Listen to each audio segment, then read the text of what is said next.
You're listening to the Rainmaking Podcast,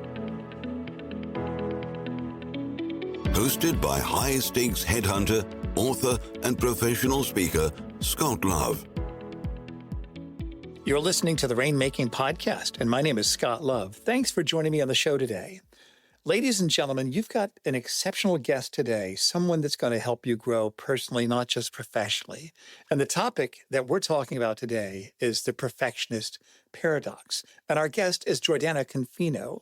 Now, Jordana is a certified professional coach, speaker, and advisor valued for her expertise in positive psychology and well-being, and her unparalleled ability to connect with and inspire everyone she meets. 7 years after graduating from Yale Law School, she founded JC Coaching and Consulting to empower lawyers and other high-achieving professionals to transform their lives and work for the better. This was probably one of the more impacting conversations I've had, at least with me personally, and I hope it gives you that same benefit as well, because she really goes deep into what is the perfectionist paradox, why do we have that, and how can you overcome that? I hope you get some great ideas from my conversation with Jordana today.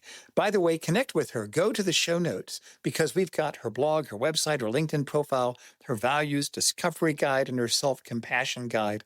All of those are resources that I think can really help you grow. As always, our show is sponsored by SurePoint Legal Insights, formerly known as Leopard Solutions, turned legal intelligence into opportunity. Also, we recently launched the Rainmaking magazine.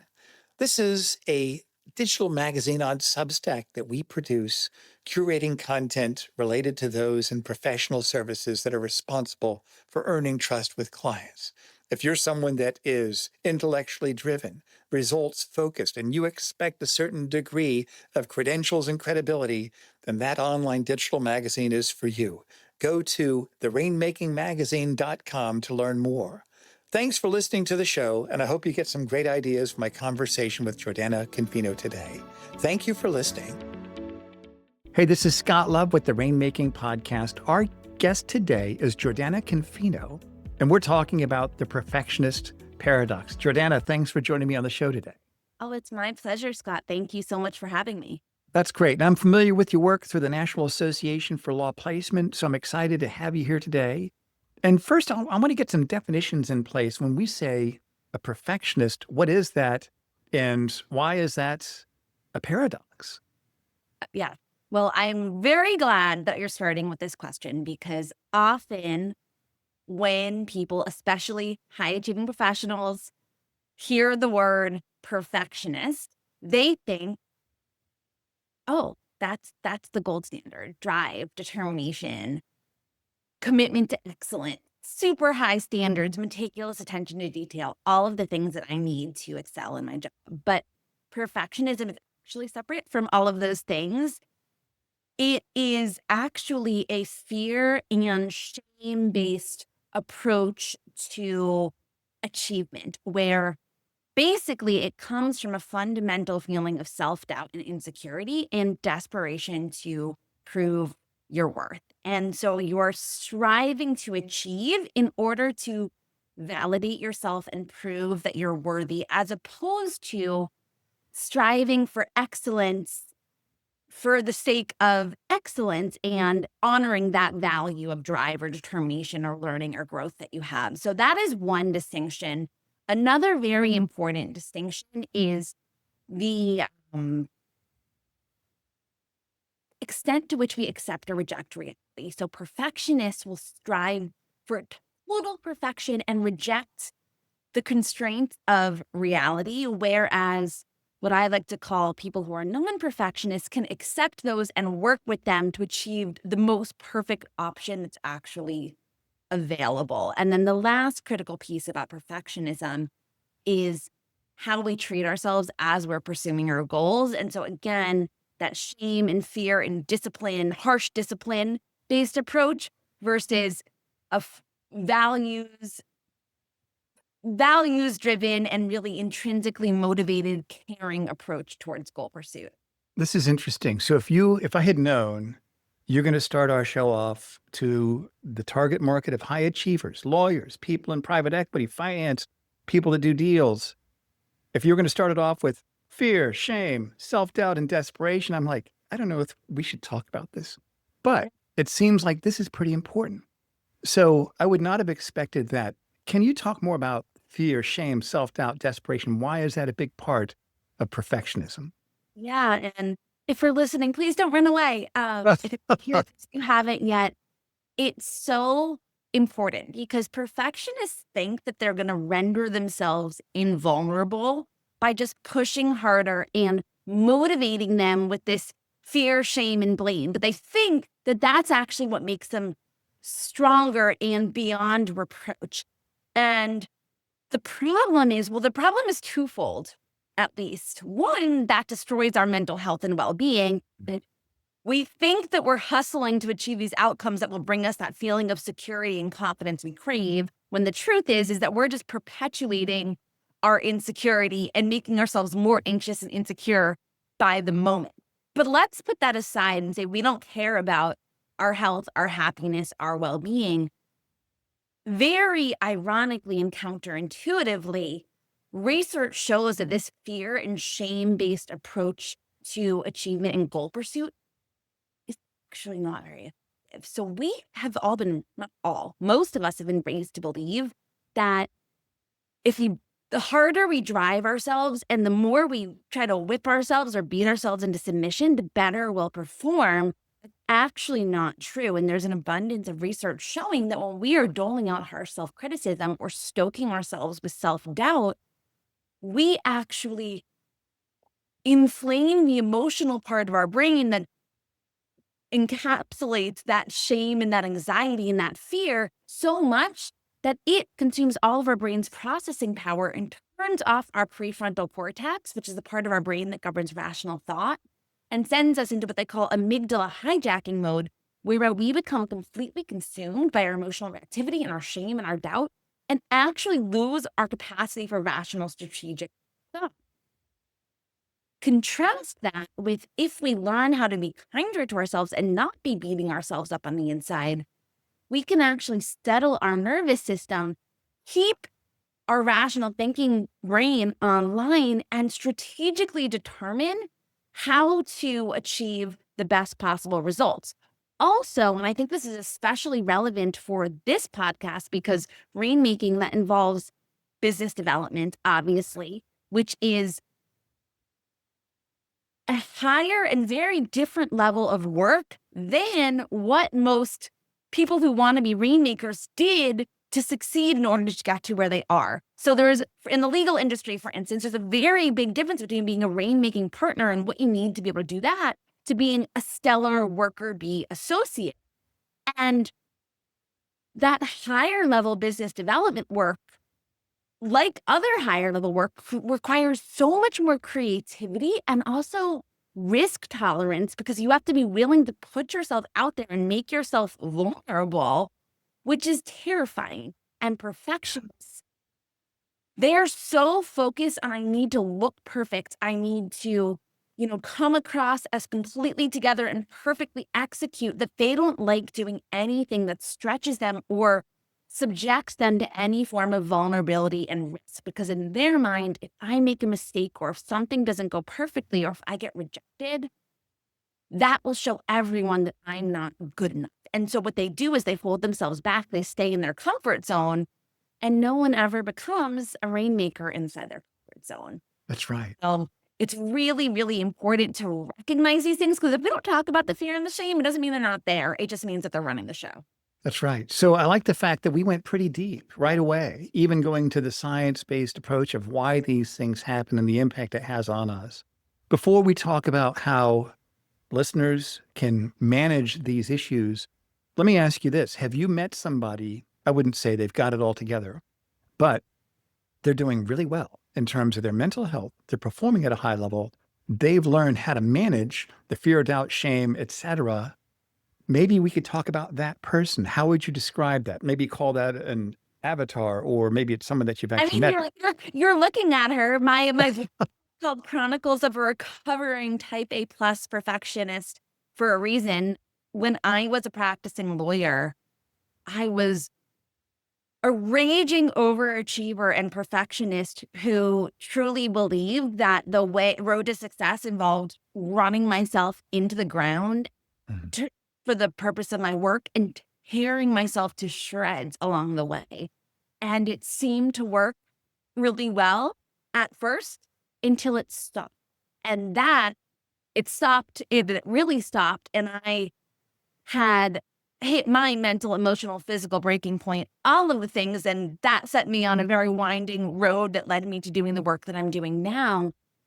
And it took years, but I learned how to rein in that really toxic perfectionism that I came to realize was holding me back and sabotaging me. And I will say, when I first learned the brain science behind all of this and was like, oh my gosh, one, I am, off the charts in terms of all of these aspects of perfectionism I just told you about. And now I'm seeing, oh, wow, like I thought this was helping me. I thought this was necessary.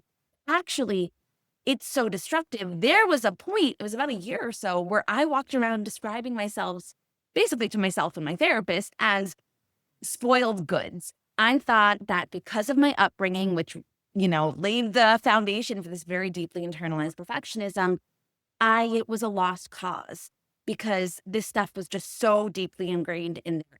And then I learned about neuroplasticity, which is the human ability to literally rewire our brains through practice and concerted effort. And I have been doing that ever since and have gone from here to here. And do I want to be up here? Yes. And in some days am I here and here? Yes. But the difference is mind-blowing. And now, first it was me, and now that's what I do with all of my clients, because I specifically focus on working with high-achieving perfectionists who need to get out of their own way, because given my history and my training, I feel like that is really the person I'm best suited to serve. And so, yes, I have that avatar. I know 100 of them. That's great. That's great. When did you know, when you started growing in that area, when did you know you were really making progress, Jordana? Oh, wow. It was actually way sooner than because we'll talk about some of the most important first steps for beginning to rein in the perfectionism. And one is beginning to cultivate self-compassion, which is learning how to basically relate to yourself like you would a dear friend if they were in your shoes, rather than just tearing yourself apart, as many of us are naturally inclined to do.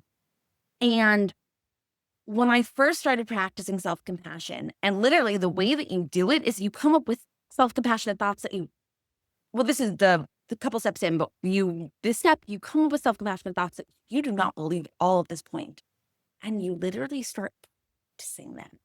And like with mantras? like, it's kind of like a mantra, but it's not in the first person. So it's not like I am, I can.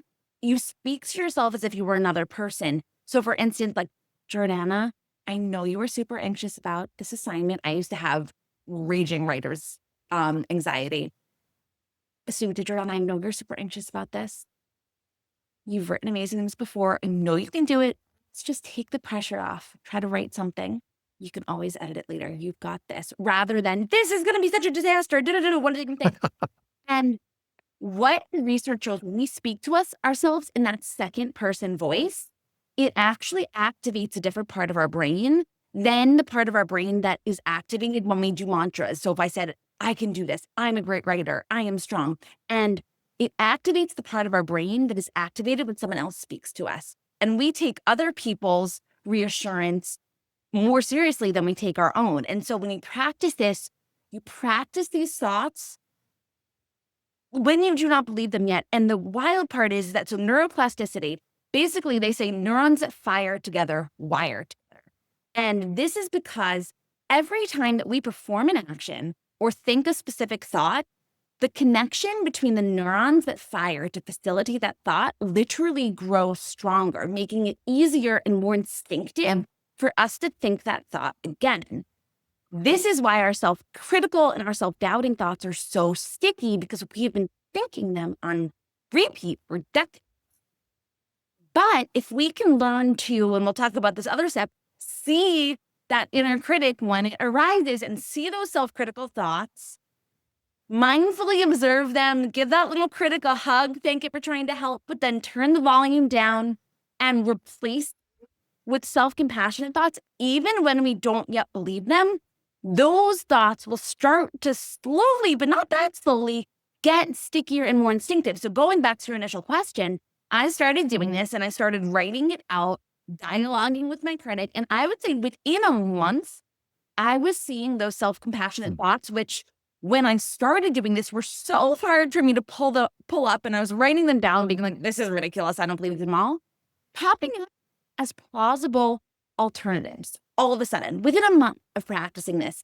And then they were getting stronger and so bizarre. It's almost like we only have so much radio band wavelength in our head. So if we grow that self-compassionate voice by practicing, it pulls the power away from those self-critical thoughts. So we still see the critic pop up, but we can see it and then separate ourselves from it. Whereas most perfectionists, the critic just like washes us away in this tidal wave of shame or gives us this anxious directive saying, you must do this in order to get rid of this anxiety I feel. And the problem is that usually its directives are not actually constructive. And so if we grow the self-compassionate voice, one, we prevent ourselves from getting lost in those spirals of shame, self-doubt, what is it? And we could also see that perfectionist directive and ride the wave of our anxiety or surf the urge of our anxiety, recognizing, oh, I don't have to yield to that command. I can actually make a wiser, more intentional values and logic-based decision rather than giving into that impulse. And the word impulse is really important because what perfectionism really is, it's almost like an addiction to achieving and perfecting and performing. And in moderation, that's good. But when it gets on overdrive, which it is for perfectionists, then it becomes harmful. I think you've hit on several nerves for a lot of people listening, myself included. I hear this and I'm like, wow, what a great idea. What a great idea. What a great idea. I like the fact that these are simple things people can do. I'm proud of you for what you've done and the impact you're making for other people, Jordana. And Yep. I like the fact that this is a vulnerable thing that a lot of people are dealing with all the time. And it's like you're giving people permission to give themselves grace. And I like the fact that Not only am I giving them permission, I'm giving them a prescription because I always speak to the professional who doesn't even care about their health and happiness. They just want to perform because the people who care about their health and happiness, they absolutely should. I care about your health and happiness. I care about my health and happiness. But when I needed this the most, I didn't care about my health and happiness. I just wanted to perform. So even if you just want to up your game, give yourself grace because it will actually make you better at everything that you want to do, which is so counterintuitive. So thank God we have actual science proving it because otherwise I wouldn't have paid attention. So what are some of the other building blocks of your formula, so to speak? You talked about giving ourselves, how did you entitle it? Self-compassion, is that correct? Self-compassion. So there's a couple of steps to this. I shared one. The first thing I want to do, it's going to sound so woo-woo, but I promise you it is backed by hardcore neuroscience. I want whoever's listening to this, if this resonates with you, I want you to actually draw your inner critic / voice of self-doubt. So imagine that loop of blame, shame, catastrophizing, criticism that's going all day. And close your eyes and just imagine a little being that is in there screaming at you these admonishments.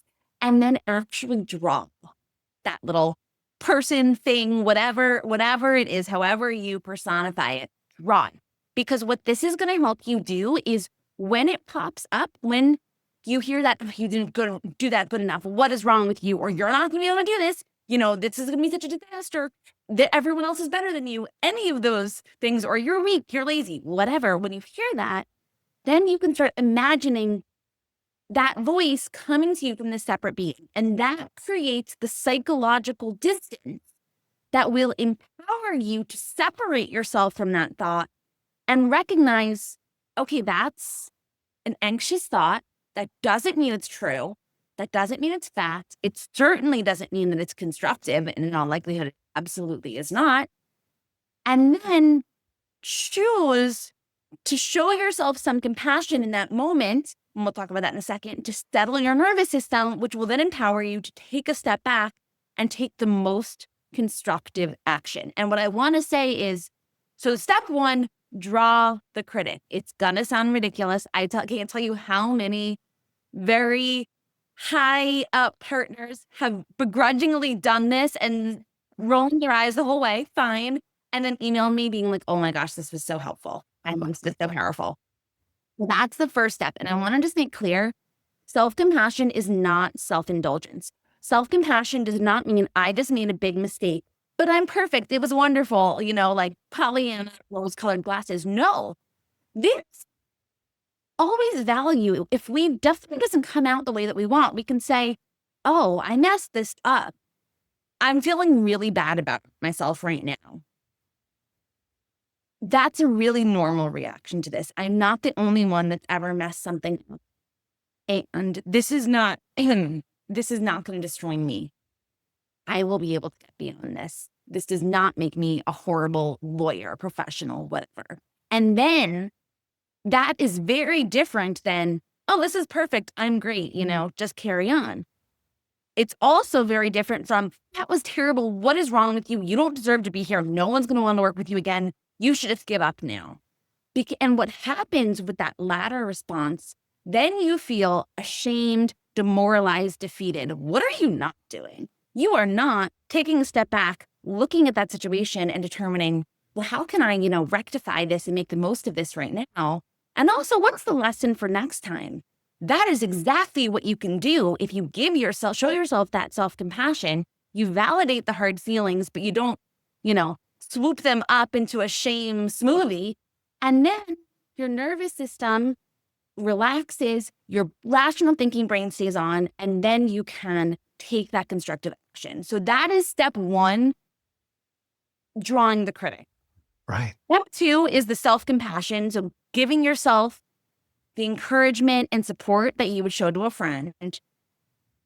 Step three is practice, practice, practice, practice, practice. And so a great way to practice this is by practicing it when you're not in the heat of the moment. So practice just writing compassionate messages to yourself in the morning and at night so that when your critic pops up, it's a little bit easier for you to access in real time. Are there any other examples of compassionate messages that people should give to themselves? Oh, yeah. I mean, it really depends. I mean, give me a scenario and I'll give you a compassionate message, because it's not, the whole point is, it's not just, it shouldn't just be blanket mantras or affirmations. It should go to the things that are really coming up for you. So what I say when I'm encouraging people to practice, I say, think about, usually people have their tender spots where like, there's so one thing that I'm really insecure about, or there's something I have great imposter syndrome about, or like there's something I've been tearing myself apart about for the last, gosh knows how many days. Think about that thing. And then on those things that are real for you, not just, generic, give yourself compassion. So if you give me an example, I could give one for you. I don't know. I mean, there's so many of them out there, but I like the fact that the whole concept itself, I think it just lets us get ourselves off the hook, so to speak. I can give you an example. So this is one, for instance, we'll think about business development type things. Sure. So like I mentioned, I have writing anxiety. And also whenever I post something on LinkedIn, I feel like I'm going to vomit afterwards, which I think is really normal. And I never, ever, ever thought that I would start a blog or anything like that for these exact reasons. And interestingly, as I did the work on my perfectionism, I saw my creativity and also my courage bubbling up, and I started having thoughts, and I started wanting to share them more. But still, I get this huge imposter syndrome and anxiety. So something around this when my inner critic is anxious and stressed and saying, no one wants to hear from you, you have nothing interesting to say, you're a bad writer, everyone's going to see it, they're probably going to think your post is stupid, da da da da da da da da da. Even just compassion would be, Jordan, I know that you're nervous to hit post on this because you worked really hard on it and you're scared that people are going to judge you and think that you're less than, and that will make you feel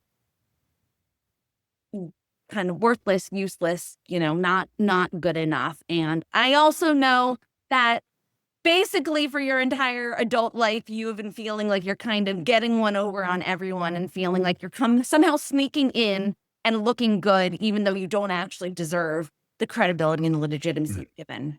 Those are such normal thoughts. Do you know how many people believe them? So many. And do you know that the strength of those thoughts is in no way correlated with their accuracy? See, e.g., Michelle Obama has imposter syndrome. So please know that you have so much value to add and that people will benefit from reading this post. And even if just one person benefits, this will be worth it. So I am so proud of reading this. You can hit post on this. That's great. Message, as opposed to sitting there and just spiraling in my, well, what if they think this? And what if they think that? And what if they think this? Because guess what? Then I'll never hit post. And then no one will ever know what I do and no one will ever find me and I'll never generate business. And, there goes Rainmaking.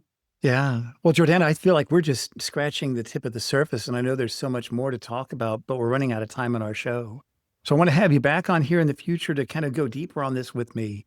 But in the meantime, if we could kind of summarize this like 3 action steps, like you talked about, if people want to start on this and their journey to increasing in their mental health with this issue, the perfectionist paradox, how could you summarize that in 3 action steps, so to speak? I'm going to recap 2 and I'm going to give you a new one. So 1, draw your critic. Draw your critic and that voice coming from this separate being. 2, start giving yourself these self-compassionate messages. Again, you won't believe it. Imagine what you would say to a dear friend in your shoes and practice even when you don't believe it. Over time, it will grow stickier. The critic's voice will get less powerful. And the 3rd one is, and this is different, we haven't talked about this yet, identifying what your core values are. So what is really most important to you? Because perfectionists often lose sight of their values because they become so consumed by their fear. And so perfectionists are never really playing to win. They're always really just playing not to lose. So they're playing to avoid feeling more shame and anxiety than they're already carrying around with them. And that's a really unsatisfying feeling because we never actually feel that pride and achievement. When we get something, we just kind of recalibrate, feel some relief that we didn't fail and embarrass ourselves, and then set the goalpost further. But if we can identify what our core values are, which is different from our fear of failure or fear of not looking good, and set that as our motivation for whatever we want to do in our work. So whether it's growth, whether it's providing for our family or love, or whether it's learning or leadership, whatever it is, and we set that as the goal, as opposed to avoiding embarrassment or avoiding failure, then we can actually start playing to win as opposed to just this playing not to lose. So that's the last step, because I've been telling you what not to do, what not to strive for, what not to do, but how can we still motivate ourselves? And it's through that values-based motivation that we can push ourselves to excel in a different way, which is not only healthier, also actually way more effective. That's great, Jordana. And tell us and our listeners about your services, your offerings. What do you have? What do you do that you'd like for people to know about? And for everybody listening, make sure you connect with Jordana on the show notes wherever you listen to this podcast. Sure. So I do one-on-one coaching with high-achieving professionals who want to rein in their perfectionism, get out of their own way, and just enjoy greater satisfaction and sustainable success in their lives and work. And I also do trainings on reining in perfectionism, as well as positive psychology for well-being and peak performance more broadly. So if you're interested in coaching or training for your organization, please reach out. And then also I have my blog, Chronicles of a Recovering Type A Perfectionist, which is basically exactly what it sounds like. And it's where I share my tools and strategies for all of these things that we've been talking about. And so you can find all of that on my website, as well as a self-compassion guide and a values discovery guide, which will help you with those steps that we just outlined. That's terrific. And we're going to put Jordana's contact info plus those other resources on the show notes. So you can just go there, click on those, and take advantage of that she's offering to us today. Jordana, thank you so much for being here. Like I said, I want to have you back on the show. And I really appreciate everything you shared with us. I know it's going to help a lot of people out. My pleasure. Thank you so much, Scott.